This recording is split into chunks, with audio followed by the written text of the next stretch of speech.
இந்த வீடியோக்குள்ள போறதுக்கு முன்னாடி நம்ம சேனலை சப்ஸ்கிரைப் பண்ணாதவங்க சப்ஸ்கிரைப் பண்ணிடுங்க, பக்கத்துல இருக்க பெல் பட்டனையும் கிளிக் பண்ணிக்கோங்க.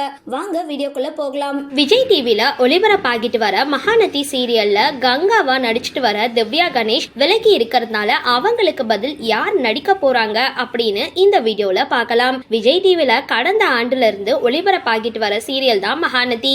இந்த சீரியல்ல பிரவீன் பெனட் இயக்கிட்டு வராரு. தந்தையை இழந்த 4 அக்கா தங்கைகள் உணர்வு பூர்வமான கதை அம்சத்தோட மகாநதி சீரியல் ஒளிபரப்பாகிட்டு வருது. இந்த சீரியல்ல லட்சுமி பிரியா, திவ்யா கணேஷ், ஆதிரை, காவியா ஆகியோர் சகோதரிகளா நடிச்சிட்டு வராங்க. இவங்களுக்கு தந்தையா சரவணனும் தாயா சுஜாதா சிவகுமாரும் நடிச்சிட்டு வராங்க. இந்த சீரியல் டிஆர்பியிலும் பட்டைய கிளப்பிட்டு வருது. இந்த சீரியல்ல கங்கா கதாபாத்திரத்துல நடிச்சிட்டு வந்த திவ்யா கணேஷ் திடீர்னு அந்த தொடர்ல இருந்து விலகிறதா அறிவிச்சிருக்காங்க. கடந்த சில நாட்களாகவே அவங்களுக்கு டெங்கு காய்ச்சலால பாதிக்கப்பட்டு மருத்துவமனையில சிகிச்சை பெற்றுட்டு வராங்க திவ்யா. இதனால அவங்களால மகாநதி ஷூட்டிங்ல கலந்து கொள்ள முடியாத நிலை ஏற்பட்டிருக்கு.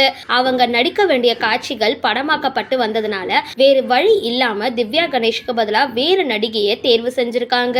இதனால இனி மகாநதி சீரியல்ல கங்காவா நான் தொடர மாட்டேன் அப்படின்னு திவ்யா கணேஷ் அறிவிச்சது மட்டும் இல்லாம தான் மருத்துவமனையில சிகிச்சை பெற்றுட்டு வர புகைப்படத்தையும் பதிவிட்டு இருந்தாங்க. இதை பார்த்து ஷாக் ஆன ரசிகர்கள் உடல் நலத்தை பார்த்து கொள்ளுமாறு அறிவுறுத்திட்டு வராங்க.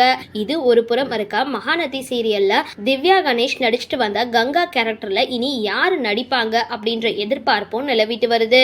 அதுக்கு தற்பொழுது விடை கிடைச்சிருக்கு. அதன்படி திவ்யா கணேஷுக்கு பதிலா நடிகை தாரிணி இனி கங்காவா நடிக்க இருக்கிறதா சொல்லப்படுது. அவங்க இதுக்கு முன்னாடி சன் டிவில ஒளிபரப்பாகிட்டு வந்த சிங்கப்பெண்ணே சீரியல்ல நடிச்சிட்டு வந்தாங்க. தற்பொழுது கங்காவா மகாநதி சீரியல்ல அவங்க நடிச்சிட்டு இருக்க காட்சிகள் இன்னில இருந்து ஒளிபரப்பாக இருக்கு. திவ்யா கணேஷ மாதிரியே அவங்களும் கங்காவா ஜொலிப்பாங்களா அப்படின்றத போக போக பார்க்கலாம். சரி, இந்த வீடியோ பத்தின உங்களோட கருத்துக்களை கீழே கமெண்ட் பாக்ஸ்ல போஸ்ட் பண்ணுங்க. வீடியோ பிடிச்சிருந்தா லைக் பண்ணுங்க, ஷேர் பண்ணுங்க, மறக்காம டிபி காபி சேனலை சப்ஸ்கிரைப் பண்ணுங்க.